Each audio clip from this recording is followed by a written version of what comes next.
क्या फुकरे 3 फुकरे और फुकरे रिटर्न्स की तरह पब्लिक को पसंद आएगी? हेलो फ्रेंड्स, नमस्कार and welcome to Komal Nahta official. इस वीडियो में हम रिव्यू करने जा रहे हैं फिल्म फुकरे 3 को, जो आज यानी गुरुवार से सिनेमाघरों में रिलीज हुई है।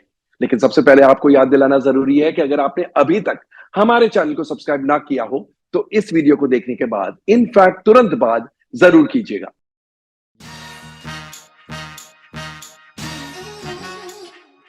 जैसा कि मैंने पहले भी कहा, फुकरे 3 फुकरे फ्रेंचाइज की तीसरी फिल्म है। पहली थी फुकरे, सेकंड थी फुकरे रिटर्न्स और अब फुकरे 3। इस फिल्म में भोली पंजाबन यानी ऋचा चड्ढा इलेक्शंस लड़ने के लिए तैयार है, लेकिन हनी यानी पुलकित सम्राट, पंडित जी यानी पंकज त्रिपाठी और लाली यानी मनजोत सिंह, इन तीनों को लगता है कि चूचा चूचा यानी वरुण शर्मा, जब चूचा भोली पंजाबन के कैंपेनिंग में हिस्सा लेता है तो इन तीनों दोस्तों को लगता है कि चूचा भी इलेक्शन लड़ सकता है एंड इनफैक्ट जीत सकता है, भोली को हरा सकता है, और इसलिए वो तय करते हैं कि चूचा भी इलेक्शन लड़ेगा। लेकिन भोली इतनी भोली नहीं है। जब उसे पता चलता है कि चूचा भी उसके सामने इलेक्शन लड़ने वाला है तो वो चारों को अफ्रीका भेज देती है, और अफ्रीका में चूचा को डेजा चू हो जाता है। डेजा चू आपको पता है, यानी कल क्या होने वाला है वो चूचा को आज ही पता चलता है। उसके सपने में आ जाती है बात या उसके ख्यालों में आ जाती है, तो उसे कुछ ऐसी बात पता चलती है जिससे इन चारों का कल्याण हो सकता है। तो अंत में क्या होता है? क्या ये चारों अफ्रीका से इंडिया आते हैं? क्या चूचा इलेक्शन लड़ता है? और इलेक्शन कौन जीतता है? अगर चूचा लड़ता है तो क्या चूचा जीतता है? क्या भोली पंजाबन लड़ती है, जीतती है? ये सब बताया गया। तो सारांश में ये कहानी है। आइए सबसे पहले एनालाइज करते हैं इस फिल्म के स्क्रिप्ट को। विपुल विग ने ये कहानी लिखी है, और कहानी पिछली फुकरे फिल्मों की तरह मस्ती वाली, नो लॉजिक वाली कहानी है, यानी आपको अपना दिमाग घर पर छोड़कर जाना पड़ेगा। विपुल विग और मृगदीप सिंह लांबा ने मिलके इसका स्क्रीन प्ले और डायलॉग्स लिखे हैं।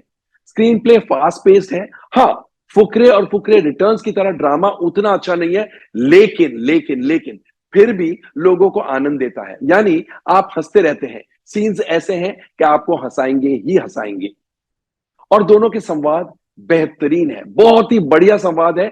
इतने अच्छे डायलॉग्स है कि बहुत सारे डायलॉग्स पर ही आप लोटपोट हो जाते हैं। तो ये तो हुई बात स्क्रिप्ट की। अब एक नजर डालते हैं एक्टर्स के परफॉर्मेंसेस पर। पुलकित सम्राट खूबसूरत दिखते हैं, हैंडसम दिखते हैं, और काम भी उन्होंने अच्छा किया है। एक्चुअली ये फिल्म देखकर ऐसे लगता है कि पुलकित सम्राट को और ज्यादा फिल्में क्यों नहीं मिलती, क्योंकि उनका स्क्रीन प्रेजेंस है, he is handsome and is a good actor. भोली पंजाबन के रोल में ऋचा चड्ढा ने भी काम बहुत अच्छा किया है।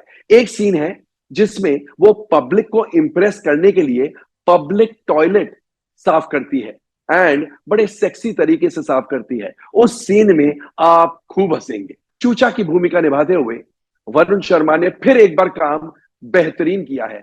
उनका एक्चुअली मासूम चेहरा और मासूम स्टाइल ऑफ एक्टिंग वो ही लोगों का दिल जीत लेती है। पंकज त्रिपाठी जो पंडित जी की भूमिका निभा रहे हैं, ऐसे लगता है कि उनके रग रग में एक्टिंग भरी हुई है। क्या बेहतरीन एक्टिंग करते हैं, और उनके छोटे छोटे न्यूएंसेस देखकर दिल प्रसन्न प्रफुल्लित हो जाता है। Manjot Singh in the role of Lali is also very cute, very endearing. वो एक्चुअली दिल में अपने आप के लिए बहुत अच्छी जगह बना लेते हैं ऑडियंस के दिलों में। मनु ऋषि चड्ढा, उन्होंने भी अच्छा सपोर्ट लैंड किया। उनकी वाइफ के रोल में उनका काम भी बहुत अच्छा है, गीता अग्रवाल का। एंड मोम्बासा जो उनकी डॉटर बनी है, शी इज टू गुड। एक सीन है जब वो मोम्बासा अफ्रीकन लड़की अपनी चूड़ियां तोड़ देती है, ये चिल्ला के कि ओ मैं लुट गई, मैं बर्बाद हो गई। उस सीन में आपको हंसी आएगी ही आएगी। ऑफ कोर्स और भी बहुत सारे सपोर्टिंग एक्टर्स हैं जिन्होंने सबने अपना अपना काम सही अंदाज में किया है। तो ये तो ही बात एक्टर्स के परफॉर्मेंसेस की। आइए अब एक नजर डालते हैं डायरेक्शन और अन्य टेक्निकल एस्पेक्ट्स पर। मृगदीप सिंह लांबा के निर्देशन में यह फिल्म बनी है, और कहना पड़ेगा जिस तरह से उन्होंने फुकरे और फुकरे रिटर्न्स बनाई थी, वैसे ही ये फिल्म में भी मस्ती कूट कूट के भरी हुई है, कॉमेडी कूट कूट के भरी हुई है, और उनका निर्देशन अच्छा है। He caters to all strata of society, young old, men, women, rich, poor, teens, under teens and elderly people, सबके लिए, क्लासेस, मासेस, सबके लिए मसाला है, और इसलिए उनके निर्देशन की तारीफ करनी पड़ेगी। फिल्म में गाने अच्छे हैं लेकिन एक्स्ट्रॉर्डनरी नहीं है। अगर सुपर हिट म्यूजिक होता तो बात कुछ और ही बनती। अभिषेक नैलवाल का पार्श्व संगीत मजेदार है, बहुत अच्छा है। क्या है, कॉमेडी फिल्मों में right kind of background music बहुत सपोर्ट करती है, और इस फिल्म में वही होता है। बैकग्राउंड म्यूजिक का सपोर्ट बेहतरीन है। अमलेंदु चौधरी का कैमरा वर्क बहुत ही प्यारा है। संदीप मेहर की प्रोडक्शन डिजाइनिंग अच्छे स्टैंडर्ड की है, और मनन अश्विन मेहता की एडिटिंग यानी संकलन बहुत शार्प है। तो ओवरऑल फुकरे 3 एक एंटरटेनर है। ये लोगों को अच्छे स्पिरिट्स में रखेगी, बहुत हंसाएगी, और इसलिए distributors will laugh all the way to the bank. यहां पर मैं आपको बता दूं, ये 5 दिनों का एक्सटेंडेड वीकेंड है। आज गुरुवार को फिल्म रिलीज हुई है। गणेश विसर्जन की पार्शियल हॉलीडे कहिए, वो है। फ्राइडे तो फ्राइडे वीकेंड होता ही है, सैटरडे संडे वीकेंड होता ही है, और मंडे को 2 अक्टूबर को गांधी जयंती की भी छुट्टी है, और इसलिए 5 दिनों का गुड वीकेंड माना जाएगा, और इस वीकेंड में इस फिल्म को अपना बिजनेस कर ही देना है। तो overall it will keep everybody smiling.